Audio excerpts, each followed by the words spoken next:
Bonjour Sylvie Le Calvez Bonjour Francis. du magazine Village qui nous rejoint comme chaque samedi matin pour parler d'initiatives rurales, d'initiatives locales, toujours innovantes et toujours très intéressantes. Et ce matin, nous allons rêver avec la jeunesse, mais pas seulement rêver, au travers d'une initiative. On se demande d'ailleurs pourquoi cette idée n'a pas été, on l'a pas eu plus tôt. Elle nous emmène dans le Lot-et-Garonne, et j'ai retenu dans votre article, Sylvie, une phrase: une vie d'adulte réussie est souvent un rêve d'enfant réalisé. Et c'est vrai que là, on va aider les jeunes à réaliser leurs rêves. Ah oui, c'est une belle idée simple, comme souvent. Souvent, les meilleures idées sont toutes simples. On se demande pourquoi ça n'a pas été fait avant. C'est le cas là. On est sur effectivement un pays du Lot-et-Garonne, un pays qui compte 132 communes. Et là, un groupe d'agriculteurs, avec les animateurs bien sûr du pays, se sont dit mais comment on peut faire pour motiver nos jeunes à créer aussi des entreprises sur des territoires, à bien sûr partir faire leurs armes ailleurs comme on le dit, mais à revenir et surtout à avoir envie d'entreprendre. Sur place. Sur place. Et ils ont essayé de travailler sur 3 ressorts: la confiance en soi, l'estime de soi et la confiance aux autres. C'est parti de ça, de ce travail-là, entre eux.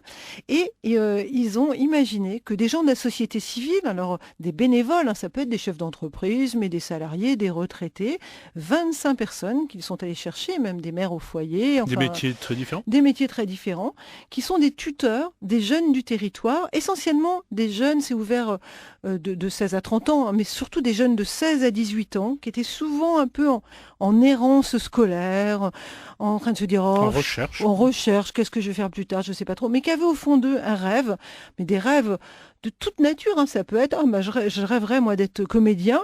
Et c'est comment on prend chaque rêve en considération sans le juger, sans se dire oh, mais c'est n'importe quoi. Laisser le jeune faire son chemin en l'accompagnant pour essayer que ce rêve aboutisse, pour après qu'effectivement il travaille Et sur on met ses les ressorts. compétences en face. On met les compétences et surtout, le jeune, on l'accompagne pour aller chercher ses compétences. Donc, par exemple, si un jeune veut devenir comédien, on l'aide à organiser une soirée dans un village où lui-même prend en charge l'organisation d'un spectacle.